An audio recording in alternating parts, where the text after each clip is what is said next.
Tide Talk Web is back. What's going on, y'all? Well, Kalen DeBoer and company keep stacking quarterback recruits.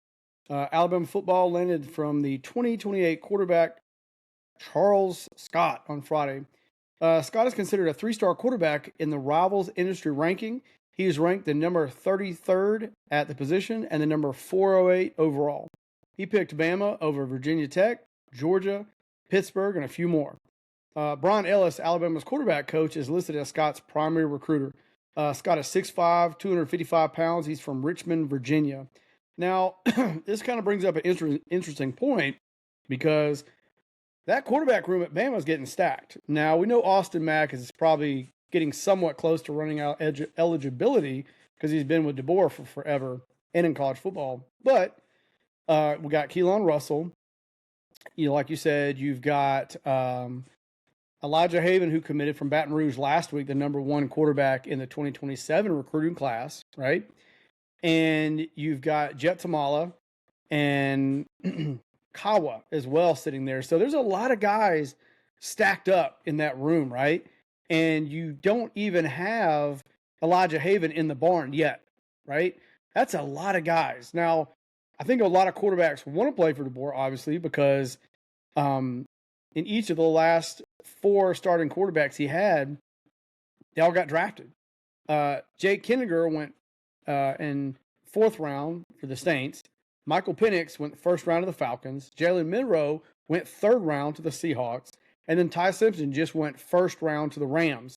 So there is pedigree there, right? There is a lot of meat on the bone there that a lot of quarterbacks want to learn from him, right? And he does have a more wide open offense. But, congrats. Tip of the hat to the Tide, another quarterback. Not highly recruited. He's one of those guys that I think he's going to be a guy who's more of a project. Nothing wrong with that, right? He could come out and be all-world for all we know. Now, the reason you want a lot of quarterbacks this day and age is because, obviously, transfer portal, injuries can happen. And you always want a number 2 and 3 guy that can step up and do whatever they got to do. Look at Chambliss last year for Ole Miss. A lot of those guys get thrust into roles because they get hurt. And you always got to be ready. And the rosters aren't as deep as they once were. They're just not because one, you can't afford it, and 2, kids want to play. So it's just a lot of a different time now because of those things. Like I said, so it's going to be interesting going forward and seeing all these things. Also, in other recruiting news, Bama is charging hard for a 4-star linebacker, Kenneth Simon. He is a legacy kid from his dad played at Tennessee and then played in the NFL. And they think the prognosticators that he will commit to the Tide. Also, that we're charging really hard for John Meredith. He's a cornerback for the 2027 class, 5-star, number 1 at the position, and number 2 in the state of Texas. That'll be a very hard get because we know you got Texas A&M loaded with oil money. You got Texas loaded with money. And you've also got Texas Tech. They have one of the biggest and most expensive rosters in college football. That doesn't always translate to wins. Just ask Texas Tech in the college football playoffs or Texas. Anyway, but yeah, so you got some heavy hitters going in on that one. Hopefully Bama gets them. We'll see.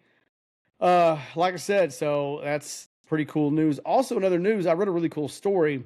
AL.com was doing this one. Really cool. Well, not really cool. It was really crazy. It was talking about recruiting and how the era has changed. And we know college football is a big business now. Big business, right? According to On3 on this story, the floor for Power 4 roster program budget is $15 million, with some having ceilings upwards of 50 to 60 million. Now, we know that the average quarterback in college football, the good Power 4 quarterbacks making $4 million plus, and that's not the overall roster. Now, the roster is high. Ohio State's got a big roster. Texas A&M's got a massive roster. Texas Tech, like we just mentioned, huge roster, right? So, in recruiting, it's kind of interesting in this era with various budgets, having a single portal window. You're battling for roster retention to keep the guys you've got, and you're battling to add another layer of guys that can play and make it within inside the budget, right? Every program has various budgets and acquisitions and everything from the largest, money programs on down. And, the recruiting window, it's really insanity. There was a guy, he didn't want to be named, but he said literally, from On3, he said it's insanity. You can actually pay for 5 or 10 guys you actually want, and then you're trying to put together the rest of your 18 to 25 person class with the rest of the cash you have on hand. So it's just kind of like a patchwork quilt after that, basically. And there's lots of things too. He was talking about how there's so many agents and layers of agents you have to deal with just as you're recruiting the kid. It's not, hey, I got to get the kid on campus, get him a 1-year deal, and then we're good for 1 year. No, you're having to deal with those kids' agents out of high school. And this guy that remains anonymous and On3 said it's a way bigger headache. And he is a Big Ten manager in the Big Ten. He said the agent conversations have started earlier, and you're trying to figure out how to allocate time and resources. Just half the agents you're talking to for those high school kids, and that's a tough thing. And in recent years, schools have had to go beyond the traditional social media blitz with pictures, videos, and other things to generate buzz.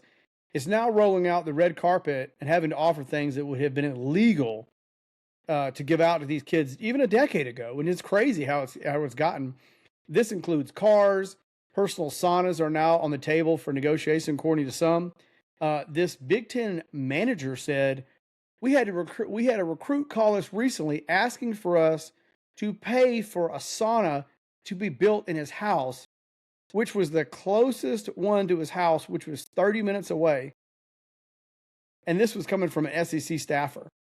And the Big Ten managers are saying the same thing, how big of a headache it is. And you look at that and you're like, no wonder a lot of these old school coaches just walked away. Like, who the hell would want to put up with that? That would get old, man. You want to just cut your wrist every time you thought of having to deal with that, or these kids and asking for these prizes when they're not even on campus. They've yet to play one down for your school. I can't imagine. Hats off to these coaches that are having to do this and in this new era, and say if you coached in the old era and the new era. I'm going to do a video tomorrow where Kirby Smart talks about this roster management. It's a good one. But it's just wild, man. But hats off to the Tide, tip of the hat for that recruit for the 2028 class quarterback. And we're going to have another video later tonight.